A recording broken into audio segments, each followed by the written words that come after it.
കൃഷ്ണ. എല്ലാവർക്കും മാധവത്തിലേക്ക് സ്വാഗതം. 2025 നവംബർ മാസം 17-ാം തീയതി തിങ്കളാഴ്ച. അന്ന് പ്രദോഷമാണ്. തിങ്കളാഴ്ച വരുന്ന പ്രദോഷത്തെ സോമപ്രദോഷം എന്നാണ് പറയുന്നത്.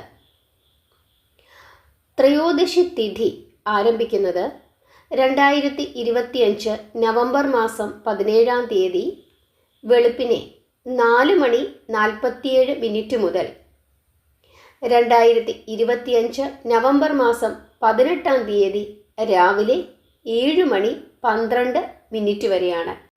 സന്ധ്യാസമയത്ത് ത്രയോദശി തിഥി വരുന്ന ദിവസമാണ് നമ്മൾ പ്രദോഷമായി കണക്കാക്കുന്നത്.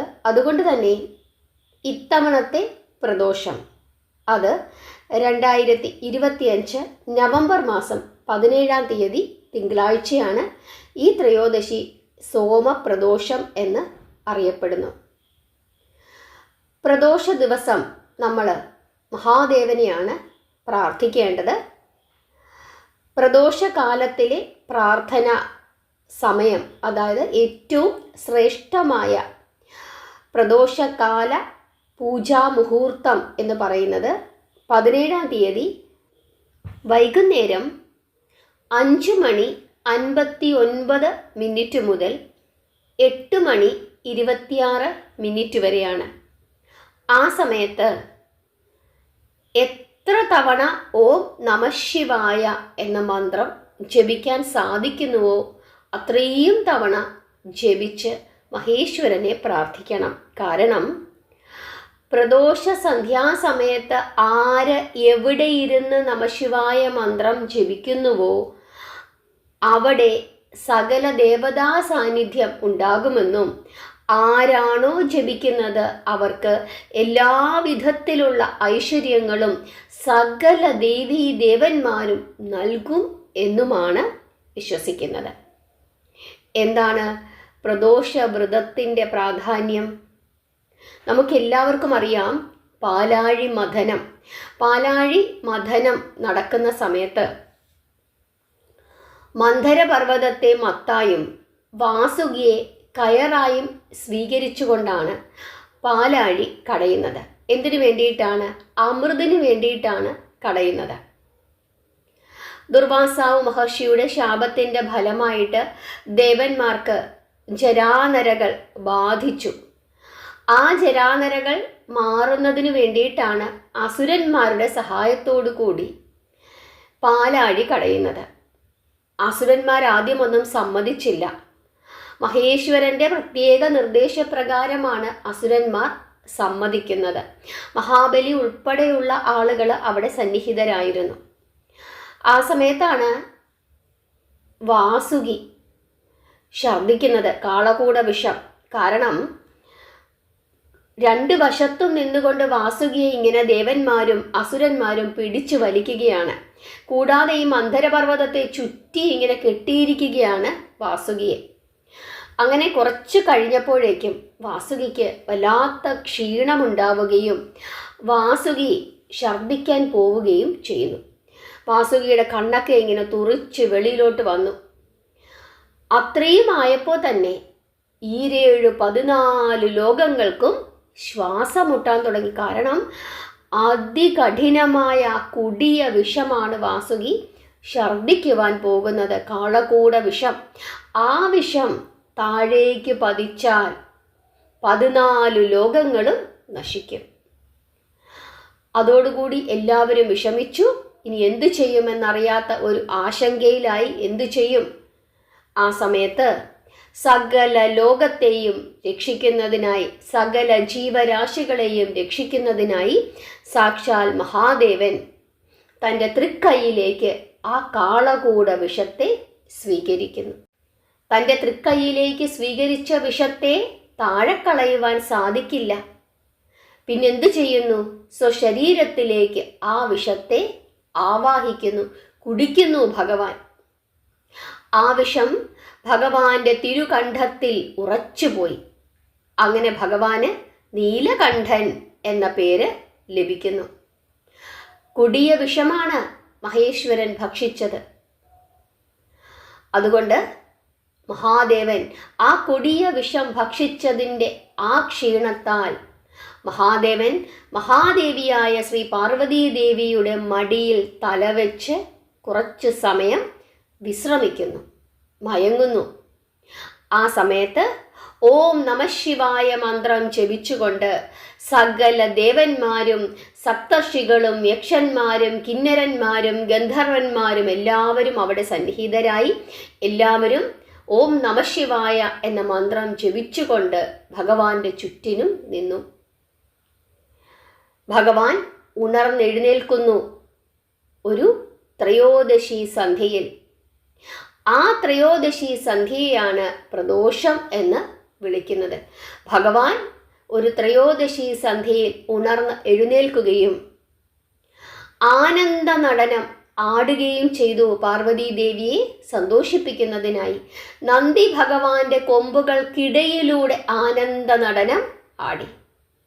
അതോടുകൂടി പാർവതീദേവിക്ക് സന്തോഷമായി, സകല ഭൂതഗണങ്ങൾക്കും സന്തോഷമായി, സകല ദേവന്മാർക്കും ദേവിമാർക്കും സന്തോഷമായി, ഗന്ധർവന്മാര്, അപ്സരസുകള്, അങ്ങനെ സപ്തർഷികൾ, അങ്ങനെ എല്ലാവർക്കും സന്തോഷമായി. സരസ്വതീദേവി വീണമീട്ടി, ഗന്ധർവന്മാർ പാട്ടുപാടി, അങ്ങനെ എല്ലാവരും സന്തോഷത്തിലാണ് ഈ പ്രദോഷ സന്ധ്യാസമയത്ത്. അതുകൊണ്ട് തന്നെ ആ സമയത്ത് നമ്മൾ മഹേശ്വരൻ്റെ നടരാജരൂപത്തെ പ്രാർത്ഥിക്കണം. നമ്മുടെ മനസ്സിലേക്ക് ഭഗവാന്റെ ആ ദിവ്യരൂപം കടന്നു വരേണ്ടത് ഏത് രൂപത്തിലാണ്? ഭഗവാന്റെ നടരാജ രൂപത്തിലാണ് നമ്മൾ ആ ത്രിസന്ധ്യാ സമയത്ത് നമ്മൾ ഭഗവാനെ പ്രാർത്ഥിക്കേണ്ടത്. ഇനി എങ്ങനെയാണ് പ്രദോഷവ്രതം എടുക്കേണ്ടത്? രാവിലെ മുതൽ സന്ധ്യ വരെ ഉപവാസം, അതാണ് ശരിയായ വിധി. രാവിലെ മുതൽ സന്ധ്യ വരെ ഉപവസിക്കുക, നമഃശിവായ മന്ത്രം ജപിച്ചുകൊണ്ടിരിക്കുക. സന്ധ്യാസമയത്ത് ശിവക്ഷേത്ര ദർശനം നടത്തുകയും ഭഗവാന് കരിക്ക് കൊണ്ട് അഭിഷേകം ചെയ്യുകയും ചെയ്യുക. അതിനുശേഷം ഒരു കരിക്ക് നിവേദിച്ചു മേടിക്കുക. നിവേദിച്ചു മേടിക്കുന്ന കരിക്ക് പഴങ്ങളുണ്ടെങ്കിൽ പഴങ്ങൾ നിവേദിക്കാം. നിവേദിച്ചു മേടിച്ച കരിക്കും പഴങ്ങളും നമ്മൾ ദീപാരാധനയ്ക്ക് ശേഷം കഴിക്കുക. അതോടുകൂടി നമ്മുടെ വ്രതം അവസാനിച്ചു. കരിക്ക് കൊണ്ട് അഭിഷേകം ചെയ്യാം ഭഗവാന്, ജലധാര ചെയ്യാം, പാല് കൊണ്ട് ധാര ചെയ്യാം. നമുക്ക് നമ്മുടെ യഥാശക്തി ഏത് ദ്രവ്യമാണോ ആ സമയത്ത് ഉള്ളത് അതനുസരിച്ചിട്ട് ധാര ചെയ്യാം. പ്രദോഷ ദിവസം കഴിയുമെങ്കിൽ ധാര ചെയ്യിപ്പിക്കണം. അങ്ങനെ സന്ധ്യാസമയത്ത് നമ്മൾ പ്രാർത്ഥിച്ച് കരിക്കിൻ്റെ വെള്ളം, അതുപോലെ പഴങ്ങൾ എന്തെങ്കിലും ഉണ്ടെങ്കിൽ നേദിച്ചു കിട്ടിയത് അത് കഴിച്ച് വ്രതം അവസാനിപ്പിച്ചതിനു ശേഷം അരി ഭക്ഷണം കഴിക്കണം. ചോറുണ്ണാം. ചോറ്, മോര്, ചമ്മന്തി ഇതൊക്കെ കൂട്ടി നമുക്ക് ചോറുണ്ണാം.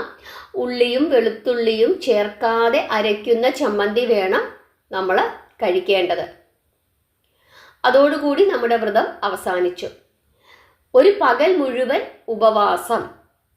സാധിക്കുന്നവരൊക്കെ അങ്ങനെ ചെയ്യുക. സാധിക്കാത്തവർ സാധാരണ ഏകാദശിക്ക് എടുക്കുന്നത് പോലെ ധാന്യവർഗ്ഗങ്ങളെല്ലാം ഉപേക്ഷിച്ചുകൊണ്ട് പാലോ പഴങ്ങളോ അല്ലെങ്കിൽ ഏതെങ്കിലും ഗോതമ്പ് വർഗ്ഗങ്ങളോ ഒക്കെ കഴിച്ചുകൊണ്ട് വ്രതം എടുക്കാം. കാരണം പലർക്കും അസുഖങ്ങളുണ്ട്. മരുന്ന് കൃത്യമായി കഴിക്കണം. ആ സമയത്ത് ആഹാരം കഴിക്കാതിരുന്ന് കഴിഞ്ഞാൽ ചിലപ്പോൾ അസുഖങ്ങൾ ഉണ്ടാകാനുള്ള സാധ്യതയുണ്ട്. അതുകൊണ്ട് വളരെ ലഘുവായ ഭക്ഷണങ്ങൾ കഴിച്ചുകൊണ്ട് വ്രതം എടുക്കാവുന്നതുമാണ്. ഇതാണ് പ്രദോഷവുമായി ബന്ധപ്പെട്ട് നമ്മൾ പ്രത്യേകമായി ശ്രദ്ധിക്കാനുള്ളത്.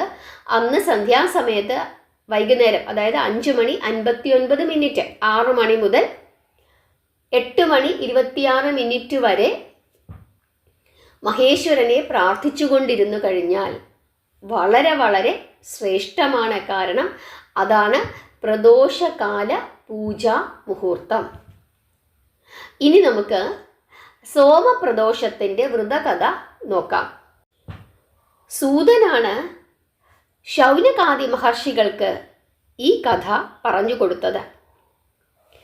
അതായത് പണ്ട് ഒരു ബ്രാഹ്മണ സ്ത്രീ ഒരു നഗരത്തിൽ താമസിച്ചിരുന്നു. അവർ വിധവയായിരുന്നു. അവരുടെ ഭർത്താവ് മരിച്ചു പോയിരുന്നു. അവർക്കൊരു മകനുണ്ട്. ഇവരെല്ലാ ദിവസവും മകനോടൊപ്പം ഇങ്ങനെ ഭിക്ഷ യാചിക്കാനായിട്ട് പോകും. എന്നിട്ട് ലഭിക്കുന്ന ആ ധനം കൊണ്ട് അവരും അവരുടെ മകനും ജീവിക്കുമായിരുന്നു. അങ്ങനെ ഒരു ദിവസം ഈ ബ്രാഹ്മണ സ്ത്രീ ഇങ്ങനെ ഭിക്ഷയൊക്കെ യാചിച്ച് മടങ്ങുന്ന സമയത്ത് ഒരു കുട്ടിയെ അവർ വഴിയിൽ വെച്ച് കാണുന്നു. വളരെ ദയനീയമായ അവസ്ഥയിലായിരുന്നു ആ കുട്ടി ഉണ്ടായിരുന്നത്. ഈ ബ്രാഹ്മണ സ്ത്രീക്ക് ഈ കുട്ടിയോട് വളരെയധികം സഹതാപം തോന്നുകയും ആ കുട്ടിയെ വീട്ടിലേക്ക് കൂട്ടിക്കൊണ്ടു പോരുകയും ചെയ്തു. ആ കുട്ടി വിദർഭ എന്ന രാജ്യത്തിലെ രാജകുമാരനായിരുന്നു. അയൽ രാജ്യത്തിലെ രാജാവ് ഈ കുട്ടിയുടെ പിതാവിനെ, അതായത് രാജാവിനെ, വിദർഭ എന്ന രാജ്യത്തിലെ രാജാവിനെ ആക്രമിച്ച് രാജ്യം പിടിച്ചെടുത്തിരുന്നു. അതിൻ്റെ ഫലമായിട്ടാണ് ഈ കുട്ടി അനാഥനായി മാറിയത്. അങ്ങനെ ഈ കുട്ടി വളരെ ദയനീയമായ അവസ്ഥയിൽ ആ വഴിയിലിരുന്നപ്പോഴാണ് ഈ ബ്രാഹ്മണ സ്ത്രീ ആ കുഞ്ഞിനെ കാണുന്നതും ആ കുഞ്ഞിനെ തൻ്റെ വീട്ടിലേക്ക് കൂട്ടിക്കൊണ്ട് പോകുന്നതും. അങ്ങനെ ഈ ബ്രാഹ്മണ സ്ത്രീയുടെ മകനും ഈ കുട്ടിയും ഒരുപോലെ ഇങ്ങനെ വളർന്നു. അങ്ങനെ വളർന്ന് അവർ ഒരു യൗവന പ്രായത്തിൽ എത്തിച്ചേർന്നു. ആ സമയത്ത് ഈ ബ്രാഹ്മണ സ്ത്രീയുടെ മകനും ഈ രാജകുമാരനും ഇങ്ങനെ കളിച്ചുകൊണ്ടിരിക്കുന്ന അവസരത്തിൽ ഒരു ഗന്ധർവ പെൺകുട്ടി ഇവരെ കാണുന്നു. ആ പെൺകുട്ടിക്ക് രാജകുമാരനോട് ഒരു അനുരാഗം തോന്നുന്നു. അങ്ങനെ ഈ രാജകുമാരനും ഈ പെൺകുട്ടിയുമായി സംസാരിച്ചു. അങ്ങനെ സംസാരിച്ച് ഒരു ചെറിയ ഇഷ്ടം അവരുടെ രണ്ടുപേരുടെയും മനസ്സിലുണ്ടായി. അതിനുശേഷം ഈ പെൺകുട്ടി എന്തു ചെയ്തു? അതായത് ഈ ഗന്ധർവ പെൺകുട്ടി തൻ്റെ മാതാപിതാക്കളെ കൂട്ടിക്കൊണ്ടുവന്ന് ഈ രാജകുമാരനെ കാണിച്ചു കൊടുത്തു. ഈ ഗന്ധർവ പെൺകുട്ടിയുടെ പേര് അൻഷുമതി എന്നായിരുന്നു. ഈ അൻഷുമതിയുടെ മാതാപിതാക്കൾക്കും ഈ രാജകുമാരനെ വളരെയധികം ഇഷ്ടപ്പെട്ടു. അങ്ങനെ കുറച്ചു ദിവസങ്ങൾക്ക് ശേഷം ഈ അൻഷുമതിയുടെ മാതാപിതാക്കളുടെ സ്വപ്നത്തിൽ മഹേശ്വരൻ പ്രത്യക്ഷപ്പെടുന്നു. എന്നിട്ട് ഭഗവാൻ മഹേശ്വരൻ ഈ മാതാപിതാക്കളോട് പറയുകയാണ്, നിങ്ങൾ നിങ്ങളുടെ മകളെ ആ രാജകുമാരനെ കൊണ്ട് വിവാഹം കഴിപ്പിക്കണമെന്ന് പറയുന്നു. അങ്ങനെ മഹേശ്വരൻ്റെ നിർദ്ദേശപ്രകാരം അൻഷുമതിയുടെ മാതാപിതാക്കൾ ഈ ബ്രാഹ്മണ സ്ത്രീയെ വന്ന് കാണുകയും അങ്ങനെ ഈ രാജകുമാരനുമായിട്ടുള്ള വിവാഹം നടത്തിക്കൊടുക്കുകയും ചെയ്തു. ഈ ബ്രാഹ്മണ സ്ത്രീ സ്ഥിരമായി പ്രദോഷം എടുത്തു വന്നിരുന്ന ഒരു സ്ത്രീയായിരുന്നു. മുനിമാരുടെ നിർദ്ദേശപ്രകാരമാണ് ഈ സ്ത്രീ സ്ഥിരമായി പ്രദോഷം എടുത്തു വന്നിരുന്നത്. അങ്ങനെ ഈ സ്ത്രീയുടെ വ്രതത്തിൻ്റെ ഫലമായി ഈ രാജകുമാരന് ഗന്ധർവ രാജാവിൻ്റെ സഹായത്തോടു കൂടി തൻ്റെ രാജ്യമായ വിദർഭയിലെ ശത്രുക്കളെ പരാജയപ്പെടുത്തുവാനും പിതാവിൻ്റെ രാജ്യം തിരിച്ചു പിടിക്കുവാനും സാധിക്കുന്നു. കാരണം അങ്ങനെ ഒരു വിവാഹം നടന്നതിലൂടെ ബന്ധുബലം അവർക്ക് ഉണ്ടാകുന്നു. അങ്ങനെ സന്തോഷത്തോടു കൂടി ഈ രാജ്യം തിരിച്ചു പിടിച്ചെടുത്ത രാജകുമാരൻ ആ രാജ്യത്തിലെ രാജാവായി മാറുകയും ആ ബ്രാഹ്മണകുമാരനെ തൻ്റെ പ്രധാന മന്ത്രിയായി നിയമിക്കുകയും ചെയ്തു. രാജകുമാരൻ്റെയും ബ്രാഹ്മണകുമാരൻ്റെയും ജീവിതം അങ്ങനെ മാറി മറിയുകയാണ്. ഈ ബ്രാഹ്മണ സ്ത്രീ എടുത്ത പ്രദോഷവ്രതത്തിൻ്റെ മഹാത്മ്യം കൊണ്ടാണ് ഈ രണ്ടു പേരുടെയും ജീവിതം ഇങ്ങനെ ഐശ്വര്യപൂർണമായത്. ഇങ്ങനെ ഈ കഥ പറഞ്ഞു നിർത്തിയതിനു ശേഷം സൂതൻ എല്ലാവരോടുമായി പറയുകയാണ്, ഭഗവാൻ മഹേശ്വരൻ ആ ബ്രാഹ്മണ സ്ത്രീയുടെ മകൻ്റെയും ആ രാജകുമാരൻ്റെയും ജീവിതം ഒരുപോലെ മാറ്റിമറിച്ചതുപോലെ തൻ്റെ ഭക്തർക്ക് മഹേശ്വരൻ സന്തോഷവും സമൃദ്ധിയും നൽകുന്നു എന്ന് പറയുന്നു. അതുകൊണ്ട് ഈ സോമപ്രദോഷത്തിന് വളരെയധികം പ്രാധാന്യമുണ്ട് എന്നും മാതാപിതാക്കൾക്ക് കുട്ടികൾക്ക് വേണ്ടി അനുഷ്ഠിക്കുവാൻ പറ്റിയ പ്രദോഷവ്രതം ഏത് എന്ന് ചോദിച്ചു കഴിഞ്ഞാൽ അത് തിങ്കളാഴ്ച വരുന്ന പ്രദോഷമാണ് എന്നും സൂതൻ പറഞ്ഞു തരുന്നു. ഇതാണ് സോമപ്രദോഷത്തിൻ്റെ കഥ. പ്രദോഷവ്രതത്തെ പറ്റിയിട്ടുള്ള കാര്യങ്ങളൊക്കെ നിങ്ങൾക്ക് മനസ്സിലായി എന്ന് വിശ്വസിക്കുന്നു. സോമപ്രദോഷത്തിൻ്റെ പ്രാധാന്യം അതാണ്. നമ്മുടെ ആഗ്രഹ പൂർത്തീകരണവും സമ്പൽ സമൃദ്ധിയും ഇതുവരെ നമ്മൾ അനുഭവിച്ചു വന്നിരുന്ന കഷ്ടപ്പാടുകളിൽ നിന്നുള്ള ഒരു മോചനവും നഷ്ടപ്പെട്ടു പോയതൊക്കെ തിരിച്ചു പിടിക്കുവാനുള്ള ഒരു കരുത്തും നമുക്ക് ഈ സോമപ്രദോഷം പ്രദാനം ചെയ്യുന്നു. മക്കൾക്ക് വേണ്ടി മാതാപിതാക്കൾക്ക് അനുഷ്ഠിക്കുവാൻ പറ്റിയ ഒരു പ്രദോഷം കൂടിയാണ്. അവരവർക്ക് വേണ്ടിയും അനുഷ്ഠിക്കാം, മക്കൾക്ക് വേണ്ടിയും അനുഷ്ഠിക്കാം എന്നുള്ള ഒരു പ്രാധാന്യം കൂടി ഈ സോമപ്രദോഷത്തിന് ഉണ്ട്. നിങ്ങൾക്ക് മനസ്സിലായി എന്ന് വിശ്വസിക്കുന്നു. 17-ാം തീയതി ഇനി പ്രദോഷം വ്രതമായി അനുഷ്ഠിക്കുവാൻ സാധിക്കാത്ത ആളുകൾ പോലും സന്ധ്യയ്ക്ക് 5:59 മുതൽ 8:26 വരെയുള്ള സമയത്ത് ഓം നമഃശിവായ മന്ത്രം ജപിച്ചുകൊള്ളുക. മഹേശ്വരനെ പ്രാർത്ഥിക്കുവാൻ ഇത്രയും നല്ല ഒരു ദിവസം വേറെ ഇല്ല എന്ന് കരുതിക്കൊള്ളുക. ഈശ്വരനെ വിശ്വസിക്കുക, സ്നേഹിക്കുക. ഹരേ കൃഷ്ണ.